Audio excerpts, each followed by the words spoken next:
ಮೂಲ ಕಾಂಗ್ರೆಸ್ಸಿಗರ ಮೌನ, ವಲಸಿಗರ ಆರ್ಭಟ. ಇದು ಕರ್ನಾಟಕ ಪ್ರದೇಶ ಕಾಂಗ್ರೆಸ್ ಪಕ್ಷದ ಅಧಿಕಾರಾರೂಢ ದರ್ಬಾರ್ನಲ್ಲಿ ನಡೀತಾ ಇರೋ ಕಂಡು ಬರ್ತಾ ಇರೋ ದೃಶ್ಯ, ಎದ್ದು ಕಾಣಿಸ್ತಾ ಇರೋ ದೃಶ್ಯ. ಇವತ್ತು ಹಾಲಿ ಮುಖ್ಯಮಂತ್ರಿ ಸಿದ್ದರಾಮಯ್ಯ ಮತ್ತು ಅವರ ಒಡ್ಡೋಲಗದ ಅತ್ಯಂತ ಆಪ್ತ ಸಚಿವರುಗಳೆಲ್ಲ ಹಳೆಯ ಜನತಾ ಪರಿವಾರದಿಂದ ವಲಸೆ ಬಂದಿರುವವರು. ಯಾವತ್ತು ಸಿದ್ದರಾಮಯ್ಯ ಕಾಂಗ್ರೆಸ್ಗೆ ಕಾಲಿಟ್ರೋ ಅಂದ್ರೆ 2007 ಸುಮಾರಿಗೆ, ಆ 2007ರಿಂದ ಇವತ್ತಿನವರೆಗೂ ಕೂಡ ಕಳೆದ 18 ವರ್ಷಗಳ ಕಾಲ ಸಿದ್ದರಾಮಯ್ಯನವರ ಒಡನಾಡಿಗಳಾಗಿದ್ದ ಮಾಜಿ ಜನತಾದಳ ಪರಿವಾರದ ನಾಯಕರುಗಳದೇ ಮೇಲ್ಕೈ. ಇಲ್ಲಿ ಮೂಲ ಕಾಂಗ್ರೆಸ್ಸಿಗರು ಯಾರು ಅಂತ ಹುಡುಕಾಡೋ ತರ ಆಗೋಗ್ಬಿಟ್ಟಿದೆ.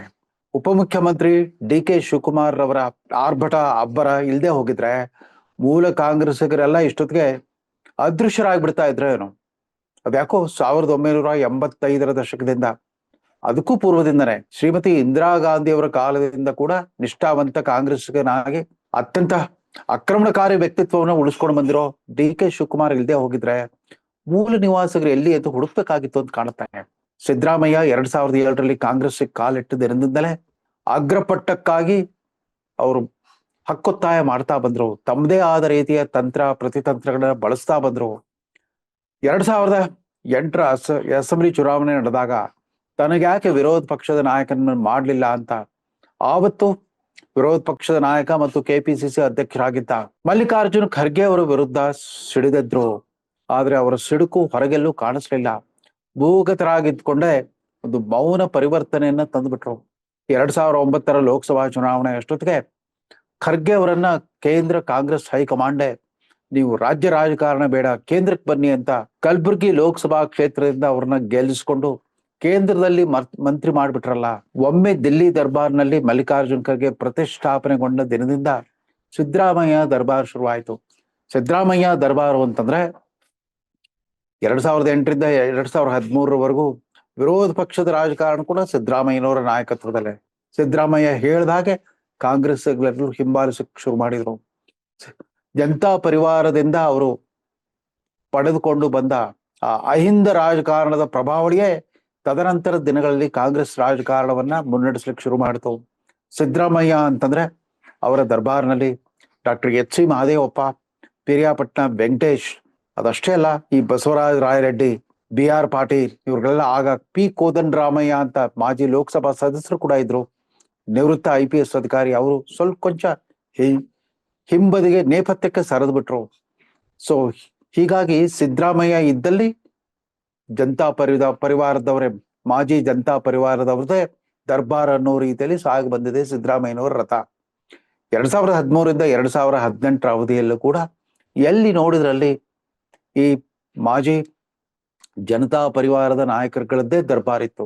RV ದೇಶಪಾಂಡೆ ಕೂಡ ಜನತಾ ಪರಿವಾರದವರೇ. ಕೃಷ್ಣ ಬೈರೇಗೌಡರ ತಂದೆ C ಬೈರೇಗೌಡ ಜನತಾ ಪರಿವಾರದ ಅಗ್ರಗಣ್ಯ ನಾಯಕರಲ್ಲಿ ಒಬ್ಬರಾಗಿದ್ರು. ಅವರು ನೇರವಾಗಿ ಕಾಂಗ್ರೆಸ್ ಅಭ್ಯರ್ಥಿಯಾಗಿ ಚುನಾವಣಾ ಕಣಕ್ಕಿಳಿದ್ರು ಕೂಡ ಅವ್ರದ್ದು ಪೂರ್ವಾಶ್ರಮ ಜನತಾ ದಳದ್ದೇ.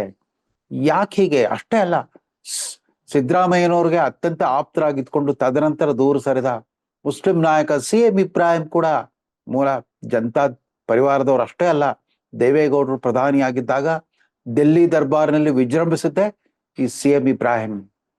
ಮತ್ತು ಅತ್ಯಂತ ಅಧ್ಯಯನಶೀಲ, ವಿದ್ಯಾವಂತ ಮತ್ತು ಸುಸಂಸ್ಕೃತ ನಾಯಕರ ಪೈಕಿ ಒಬ್ಬರಾಗಿದ್ದ BL ಶಂಕರ್ ಮತ್ತು ಪತ್ರಿಕಾಗೋಷ್ಠಿಯಲ್ಲೂ ಆರ್ಭಟಿಸ್ತಾ ನಿಜ ರಾಜಕಾರಣದಲ್ಲೂ ಕೂಡ ಆಗಾಗ್ಗೆ ಸದ್ದು ಮಾಡೋ VS ಉಗ್ರಪ್ಪ ಕೂಡ ದಳ ಪರಿವಾರದವರೇ. ಅವರಿಬ್ರು ದೇವೇಗೌಡರ ಅಖಾಡದಲ್ಲೇ ಪಳಗಿದ ಹುಲಿಗಳು. ಅವರಿವತ್ತು ನೇಪಥ್ಯಕ್ಕೆ ಸರದಂತೆ ಕಂಡ್ರು ಕೂಡ ಪ್ರದೇಶ ಕಾಂಗ್ರೆಸ್ನ ಎಲ್ಲ ಕಾರಿಡಾರ್ಗಳಲ್ಲಿ ಎದ್ದು ಕಾಣಿಸೋರು ಅವರೇ. ಏನಾದ್ರೂ ಒಂದು ಗಂಭೀರವಾದ ವಿಷಯ ಕುರಿತ ಚಿಂತನೆ, ಚರ್ಚಾಗೋಷ್ಠಿ, ಸಂವಾದ, ಸಾರ್ವಜನಿಕ ಕಾರ್ಯಕ್ರಮಗಳು ಏರ್ಪಾಡು ಮಾಡೋರು ಕೂಡ ಅವರೇ. ಮಂತ್ರಿಗಳಾಗಿರೋರಲ್ಲೂ ಜನತಾದಳದ ದಳ ಪರಿವಾರದ ನಾಯಕರುಗಳದ್ದೇ ಮೇಲುಗೈ. ಹೊರಗಡೆ ಕೂಡ ಮಂತ್ರಿ ಮಂಡಲದ ಹೊರಗಿರೋರಲ್ಲೂ ಕೂಡ ಅವರದ್ದೇ ಸದ್ದು ಗದ್ದಲ. ಇನ್ನು ಮೂಲ ಕಾಂಗ್ರೆಸ್ಸಿಗರು ಯಾರು ಅಂತ ಹುಡುಕಾಡಿದ್ರೆ DK ಶಿವಕುಮಾರನ್ನು ಹೊರತುಪಡಿಸಿ ಡಾಕ್ಟರ್ G ಪರಮೇಶ್ವರ, ಅವರು ಅನೇಕ ವರ್ಷಗಳ ಕಾಲ ಪ್ರದೇಶ ಕಾಂಗ್ರೆಸ್ ಅಧ್ಯಕ್ಷರಾಗಿದ್ರು. ಅವ್ರು ಬಿಟ್ಟರೆ ರಾಮಲಿಂಗಾರೆಡ್ಡಿ ಅವರು ನಿಜಕ್ಕೂ ಕೂಡ ನಿಷ್ಠಾವಂತ ಕಾಂಗ್ರೆಸ್ಸಿಗರ ಪೈಕಿ ಅಂದ್ರೆ ರಾಮಲಿಂಗಾರೆಡ್ಡಿ ಅವರು ಎಂದೂ ಕೂಡ ತಮ್ಮ ಪಕ್ಷ ನಿಷ್ಠೆಯನ್ನ ಬದಲಿಸೇ ಇಲ್ಲ. ಆದ್ರೆ ಬೆಂಗಳೂರೇ ಅವರ ಕೇಂದ್ರ ಸ್ಥಾನ. ಯಾವುದೇ ಇಲಾಖೆ ಮಂತ್ರಿ ಆಗಿದ್ರು ಕೂಡ ಅವರು ಬೆಂಗಳೂರು ಬಿಟ್ಟು ತಮ್ಮ ಪ್ರಭಾವಳಿಯನ್ನು ವಿಸ್ತರಿಸಿಕೊಳ್ಳುವ ಪ್ರಯತ್ನವನ್ನು ಕೂಡ ಮಾಡಿಲ್ಲ. ದಿನೇಶ್ ಗುಂಡೂರಾವ್ ಮಾಜಿ ಮುಖ್ಯಮಂತ್ರಿ ಆರ್ ಗುಂಡೂರಾಯರ ಪುತ್ರನಾಗಿ ರಾಜಕಾರಣದಲ್ಲಿ ಅರಳಿದ ದಿನೇಶ್ ಗುಂಡೂರಾವ್ ಕೂಡ ಯಾವತ್ತು ಪಕ್ಷ ನಿಷ್ಠೆ ಬದಲಿಸಿಲ್ಲ. ನಿರಂತರವಾಗಿ ಗೆಲ್ತಾ ಬಂದಿದ್ದಾರೆ. ಗಾಂಧಿನಗರ ಅಸೆಂಬ್ಲಿ ಕ್ಷೇತ್ರದಿಂದ ಗೆದ್ದು ಬಂದು ಅವರ ಪಕ್ಷ ಅಧಿಕಾರದಲ್ಲಿದ್ದಾಗಲೆಲ್ಲ ಮಂತ್ರಿಗಿರಿಯನ್ನ ಅನುಭವಿಸ್ತಾ ಬಂದಿದ್ದಾರೆ. ಆದ್ರೆ ಇವ್ರು ಯಾರಿಗೂ ಕೂಡ ಡಿ ಕೆ ಶಿವಕುಮಾರನ್ನ ಹೊರತುಪಡಿಸಿ ನಾಯಕತ್ವಕ್ಕಾಗಿ ಸೆಡ್ ಹೊಡೆಯುವಂತ ಆ ಮನೋಬಲ, ದ್ರಾಷ್ಟ್ಯ, ಧೈರ್ಯ ಇದುವರೆಗೂ ಕಂಡು ಬರಲೇ ಇಲ್ಲ. ಇತ್ತೀಚೆಗೆ ಸಿದ್ದರಾಮಯ್ಯ ದರ್ಬಾರ್ನಲ್ಲಿ ದಿಢೀರ್ನೆ ಮುಂಚೂಣಿ ನಾಯಕನಾಗಿ ಕಾಣಿಸ್ಕೊಳ್ತಾ ಇರೋರು ಸತೀಶ್ ಜಾರಕಿಹೊಳಿ. ಸತೀಶ್ ಜಾರಕಿಹೊಳಿ ಇವತ್ತು ರಿಪಬ್ಲಿಕ್ ಆಫ್ ಬೆಳಗಾವಿ ಅನ್ನೋ ಹೊಸ ಕೌಟುಂಬಿಕ ಸಾಮ್ರಾಜ್ಯವನ್ನೇ ಕಟ್ಕೊಂಡ್ಬಿಟ್ಟಿದ್ದಾರೆ ಅಂತ ಕಾಣುತ್ತೆ. ಅವರು ಕೂಡ ಜನತಾ ಪರಿವಾರದಿಂದ ಬಂದವರು. ಆದ್ರೆ ಸಿದ್ದರಾಮಯ್ಯನವರ ನಿಷ್ಠಾವಂತ ಬೆಂಬಲಿಗರಾಗಿ, ಅದರಲ್ಲೂ ಅವರು ಅಧಿಕಾರದಲ್ಲಿದ್ದಾಗಲೆಲ್ಲ ಮುಂಚೂಣಿಗೆ ಬರ್ತಾ ಇದ್ದ ಅಹಿಂದ ರಾಜಕಾರಣದ ವೇದಿಕೆ ಕಟ್ಕೊಟ್ಟವ್ರೆ ಸತೀಶ್ ಜಾರಕಿಹೊಳಿ. ಸತೀಶ್ ಜಾರಕಿಹೊಳಿ ಇದೀಗ ದಿಢೀರ್ನೆ ಸಿದ್ದರಾಮಯ್ಯನವರ ಸಂಭಾವ್ಯ ಉತ್ತರಾಧಿಕಾರಿ ಅನ್ನೋ ಅಷ್ಟರ ಮಟ್ಟಿಗೆ ಬೆಳೆದು ಬಿಟ್ಟಿದ್ದಾರೆ, ಅಥವಾ ಕಾಂಗ್ರೆಸ್ನ ಒಂದು ಗುಂಪು ಅವ್ರನ್ನ ಆ ರೀತಿ ಬೆಳೆಸ್ಬಿಟ್ಟಿದೆ. ಬೆಳಗಾವಿ ರಾಜಕಾರಣವನ್ನ ನಿಯಂತ್ರಣ ಇರೋರೆ ಈ ಜಾರಕಿಹೊಳಿ ಬ್ರದರ್ಸ್. ಅವ್ರಿಗೆ ಪಕ್ಷಕ್ಕಿಂತ ಅವರ ಕುಟುಂಬ ಮುಖ್ಯ, ಕೌಟುಂಬಿಕ ಪ್ರತಿಷ್ಠೆ ಮುಖ್ಯ. ಅದು ಎಷ್ಟು ಮಟ್ಟಿಗೆ ಬೆಳೆದ್ಬಿಟ್ಟಿದೆ ಅಂತಂದ್ರೆ, ನಿನ್ನ ರಾಯಬಾಗ್ನಲ್ಲಿ ನಡೆದ ಒಂದು ಸಮಾರಂಭದಲ್ಲಿ ಮುಖ್ಯಮಂತ್ರಿ ಸಿದ್ದರಾಮಯ್ಯನವರ ಸುಪುತ್ರ ಡಾಕ್ಟರ್ ಯತೀಂದ್ರ ಸಿದ್ದರಾಮಯ್ಯನವರೇ ತಮ್ಮ ತಂದೆಯ ರಾಜಕೀಯ ಬದುಕು ಈಗ ಸಂಧ್ಯಾಕಾಲ ತಲುಪ್ತಾ ಇದೆ, ಹೀಗಾಗಿ ಮುಂದೆ ಕಾಂಗ್ರೆಸ್ ಚುಕ್ಕಾಣಿಯನ್ನ ಮುನ್ನಡೆಸುವ ಜವಾಬ್ದಾರಿ ಮತ್ತು ಅರ್ಹತೆ ಇರೋದೇ ಸತೀಶ್ ಜಾರಕಿಹೊಳಿ ಅವ್ರಿಗೆ. ಯಾಕಂದ್ರೆ ಅವ್ರಿಗೆ ಪ್ರಗತಿಪರ ಚಿಂತನೆ ಇದೆ, ಪ್ರಗತಿಪರ ಮನೋಧರ್ಮ ಅವರದ್ದು. ಅಂದ್ರೆ ಕಾಂಗ್ರೆಸ್ಸಿನ ಮೂಲ ಆದರ್ಶಗಳಾದ ಜಾತ್ಯತೀತತೆ ಮತ್ತು ಸಾಮಾಜಿಕ ನ್ಯಾಯದ ತತ್ವವನ್ನ ಪ್ರತ್ಯಕ್ಷವಾಗಿ ಅನುಷ್ಠಾನ ಮಾಡ್ತಿರೋರೆ ಸತೀಶ್ ಜಾರಕಿಹೊಳಿ ಅಂತಂದ್ಬಿಟ್ಟು ಒಂಥರ ತಮ್ಮ ತಂದೆಯ ಪರವಾಗಿ ಒಂದು ಭವಿಷ್ಯ ನುಡಿದ್ಬಿಟ್ಟಿದ್ದಾರೆ.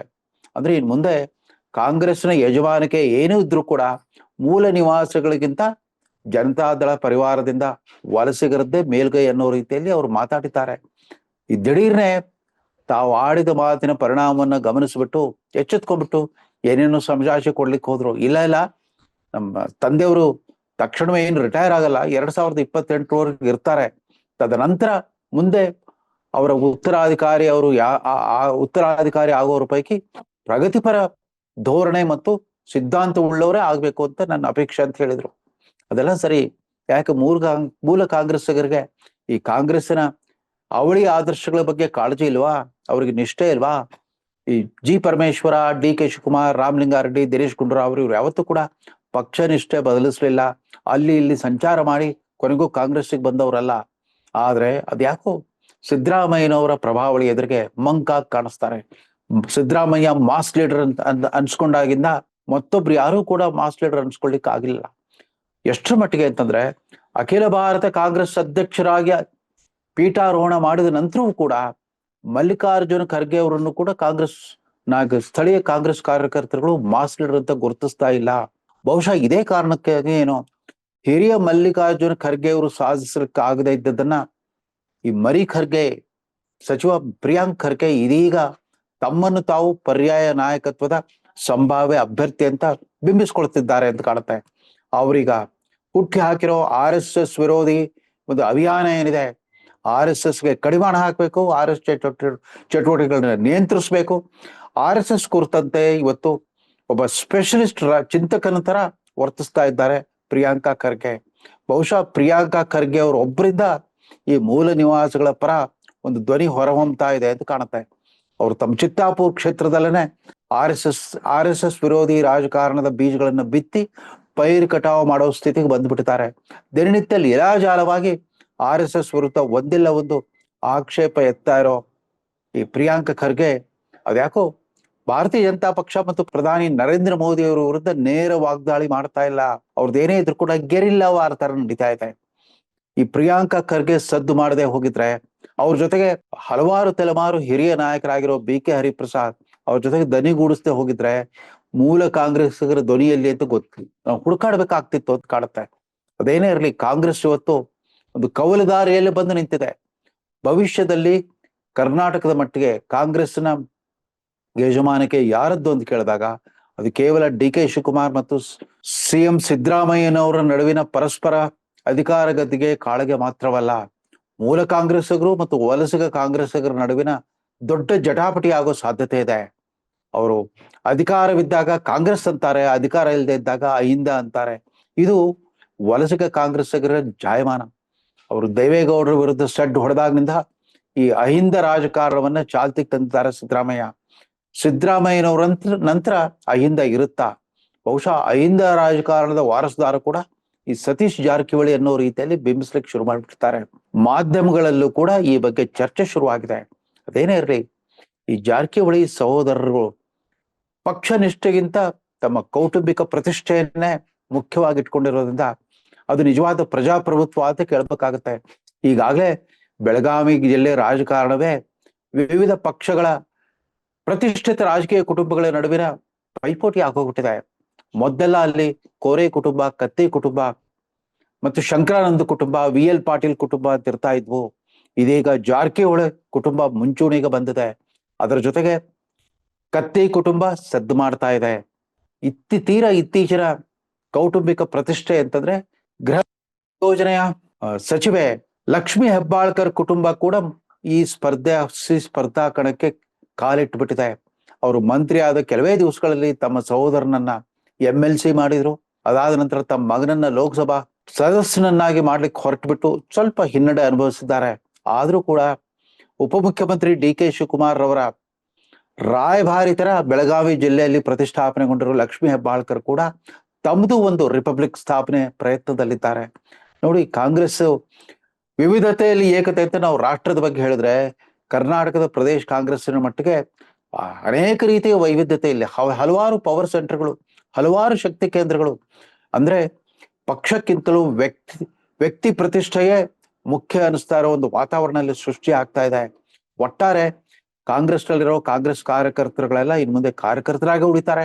ಕಾಂಗ್ರೆಸ್ನ MLAಗಳ ಮಕ್ಕಳು MLAಗಳಾಗ್ತಾರೆ, ಮಂತ್ರಿಗಳ ಮಕ್ಕಳು ಮಂತ್ರಿಗಳಾಗ್ತಾರೆ. ಅವ್ರಗಳ ನಡುವಿನ ಭವಿಷ್ಯದಲ್ಲಿ ಮುಖ್ಯಮಂತ್ರಿ ಸ್ಥಾನಕ್ಕೆ ಸ್ಪರ್ಧೆ ನಡೆಯುತ್ತೆ ಅಂತ ಕಾಣುತ್ತೆ. ಇದ್ಯಾವುದೂ ಕೂಡ ಆರೋಗ್ಯದಾಯಕ ಪ್ರಜಾಪ್ರಭುತ್ವಕ್ಕೆ ಪೂರಕವಾದ ಬೆಳವಣಿಗೆಗಳಲ್ಲ. ಬರುವ ನವೆಂಬರ್ನಲ್ಲಿ ಕ್ರಾಂತಿ ಆಗುತ್ತೆ ಅಂತ ಇದುವರೆಗೂ ಚರ್ಚೆಯಲ್ಲಿದ್ದವರು ಎರಡೇ ಎರಡು ಹೆಸರುಗಳು ಮಾತ್ರ, ಸಿದ್ದರಾಮಯ್ಯ ಮತ್ತು ಉಪಮುಖ್ಯಮಂತ್ರಿ ಡಿ ಕೆ ಶಿವಕುಮಾರ್. ಇದೀಗ ಪ್ರಿಯಾಂಕಾ ಖರ್ಗೆ ಅವರು ತಮ್ಮ RSS ವಿರೋಧಿ ಅಭಿಯಾನದೊಂದಿಗೆ ಎಂಟ್ರಿ ಕೊಟ್ಟಾಗಿನಿಂದ ದಲಿತ ಮುಖ್ಯಮಂತ್ರಿ ಆಗೋದಾದ್ರೆ ಸೀನಿಯರ್ ಖರ್ಗೆ ಅಥವಾ ಜೂನಿಯರ್ ಖರ್ಗೆ ಅನ್ನೋ ಮಟ್ಟಕ್ಕೆ ಕಾಂಗ್ರೆಸ್ನ ಸಾರ್ವಜನಿಕ ಸಂವಾದದ ಒಂದು ಆರ್ಭಟ ಅಲ್ಲಿಗೆ ಬಂದು ಮುಟ್ಟಿದೆ. ಯಾಕಂದ್ರೆ ಪ್ರತಿನಿತ್ಯ ಲೀಲಾಜಾಲವಾಗಿ RSS ವಿರುದ್ಧ ಒಂದೆಲ್ಲೊಂದು ತಕರಾರು ಎತ್ತೋದ್ರ ಮೂಲಕ, ಆಮೇಲೆ ಕಲಬುರ್ಗಿಯ ಕರ್ನಾಟಕ ಹೈಕೋರ್ಟ್ ಬೆಂಚು ಬರುವ ನವೆಂಬರ್ 2ಕ್ಕೆ RSS ಪಥಸಂಚಲನ ನಡೆಸಬಹುದು ಅನ್ನೋ ಒಂದು ಅನುವು ಮಾಡಿಕೊಟ್ಟಿರುವಾಗ, ಇದ್ದಕ್ಕಿದ್ದಂತೆ ಪ್ರಿಯಾಂಕಾ ಖರ್ಗೆ ಅವರು ದಲಿತ ಆರ್ಮಿ, ಭೀಮ್ ಆರ್ಮಿ ಮತ್ತು ಕುರುಬ ಸಂಘಟನೆಗಳಿಗೆ ಎತ್ಕಟ್ತಾ ಇದ್ದಾರೆ. ಅವ್ರಿಗೆ ಪಥಸಂಚಲನ ಮಾಡಿಸೋದಾದ್ರೆ ದಲಿತ ಆರ್ಮಿಗೂ ಪರ್ಮಿಷನ್ ಕೊಡಿ ಅಂತ ಕೇಳ್ತಾ ಇದ್ದಾರೆ. ಪರ್ಮಿಷನ್ ಯಾರು ಕೊಡ್ಬೇಕು ಅನ್ನೋದು ಜಿಲ್ಲಾ ಆಡಳಿತದ ವಿವೇಚನೆಗೆ ಬಿಟ್ಟಿದ್ದು ಅನ್ನೋ ರೀತಿಯಲ್ಲಿ ಪ್ರತಿಪಾದಿಸ್ತಾ ಇದ್ದಾರೆ. ಇದೆಲ್ಲದರ ನಡುವೆ ವಿರೋಧ ಪಕ್ಷವಾಗಿರೋ ಭಾರತೀಯ ಜನತಾ ಪಕ್ಷ ಮತ್ತು ಅದರ ಪೂರ್ವಾಶ್ರಮದ ಪ್ರೇರಣೆ RSSನ ಸ್ಥಳೀಯ ನಾಯಕರುಗಳೆಲ್ಲ ಒಂಥರ ದಿಗಿಲು ಬಡದವ್ರ ತರ ಸುಮ್ಮನೆ ಕೂತ್ಬಿಟ್ಟಿದ್ದಾರೆ. ಇವರ ವೈಚಾರಿಕ ಆಕ್ರಮಣಕ್ಕೆ ಪ್ರತಿಯಾಗಿ ಒಂದು ಸಂಘಟಿತವಾದ ಪ್ರತಿರೋಧ ಕಂಡು ಬರ್ತಾ ಇಲ್ಲ. ಅಲ್ಲೊಮ್ಮೆ ಇಲ್ಲೊಮ್ಮೆ ಪತ್ರಿಕಾ ಹೇಳಿಕೆಗಳನ್ನು ಕೊಡೋದು ಬಿಟ್ರೆ, ಸುಮಾರು 100 ವರ್ಷಗಳ ಸಂಭ್ರಮಾಚರಣೆ ಮಾಡ್ತಾರೋ RSS ಸಂಘಟನೆ ಪರ ಸಮರ್ಥವಾಗಿ ಧ್ವನಿ ಎತ್ತಬಲ್ಲ ನಾಯಕರು ರಾಜ್ಯ ಬಿಜೆಪಿಯಲ್ಲಿ ಇಲ್ಲದೆ ಇರೋದು ಕೂಡ ಕಾಂಗ್ರೆಸ್ಸಿಗೆ ವರದಾನವಾಗಿ ಪರಿಣಮಿಸ್ಬಿಟ್ಟಿದೆ. 138 ಸೀಟುಗಳ ಸುಭದ್ರ ಬಹುಮತ ಹೊಂದಿರೋ ಸರ್ಕಾರ ಅಭದ್ರವಾಗಿದೆ. ಯಾಕಂತಂದ್ರೆ ಅಲ್ಲಿ ಪಕ್ಷ ನಿಷ್ಠೆಗಿಂತ ವ್ಯಕ್ತಿ ನಿಷ್ಠೆ ಎದ್ದು ಕಾಣ್ತಾ ಇರೋದ್ರಿಂದ ಸ್ವತಃ ಉಪಮುಖ್ಯಮಂತ್ರಿ ಡಿ ಕೆ ಶಿವಕುಮಾರ್ ಅವರೇ ಮತ್ತೊಮ್ಮೆ ತಮ್ಮ ಹಳೆಯ ಸ್ಲೋಗನ್ ಅನ್ನೇ ಪುನರುಚ್ಚಾರ ಮಾಡಿದ್ದಾರೆ. ವ್ಯಕ್ತಿ ಪೂಜೆ ಬೇಡ, ಪಕ್ಷ ಪೂಜೆ ಮುಖ್ಯ. ಇದನ್ನ ನಾನು ಮೊದಲಿಂದ ಹೇಳ್ತಾ ಬಂದಿದ್ದೇನೆ ಅಂದ್ಬಿಟ್ಟು ಪಾಪ ಒಬ್ಬ ಮೂಲ ಕಾಂಗ್ರೆಸ್ಸಿಗರ ಯಾತನೆಯನ್ನ ತಮ್ಮದೇ ಆದ ಭಾಷೆಯಲ್ಲಿ, ತಮ್ಮದೇ ಆದ ಧ್ವನಿಯಲ್ಲಿ ಬಿಂಬಿಸುವ ಪ್ರಯತ್ನ ಮಾಡ್ತಿದ್ದಾರೆ D K Shivakumar. D K ಶಿವಕುಮಾರ್ಗಿಂತ ಸತೀಶ್ ಜಾರಕಿಹೊಳಿ ಕರ್ನಾಟಕದ ಮುಖ್ಯಮಂತ್ರಿ ಆಗ್ಲಿಕ್ಕೆ ಅಥವಾ ಸಿದ್ದರಾಮಯ್ಯನವರು ಉತ್ತರಾಧಿಕಾರಿ ಆಗ್ಲಿಕ್ಕೆ ಹೆಚ್ಚು ಅರ್ಹರು ಯೋಗ್ಯರ ಅನ್ನೋದನ್ನ ಕರ್ನಾಟಕ ಜನತೆ, ಅದರಲ್ಲೂ ಕೂಡ ಕಾಂಗ್ರೆಸ್ ಅನ್ನು ನಿರಂತರವಾಗಿ ಬೆಂಬಲಿಸ್ತಾ ಬಂದಿರೋ ನಿಷ್ಠಾವಂತ ಮತದಾರಗಳು ತೀರ್ಮಾನಿಸಬೇಕಿದೆ ಅಂತ ಹೇಳ್ತಾ ಈ ಸಂಚಿಕೆಯನ್ನು ಮುಗಿಸ್ತಾ ಇದ್ದೇನೆ. ನಮಸ್ಕಾರ.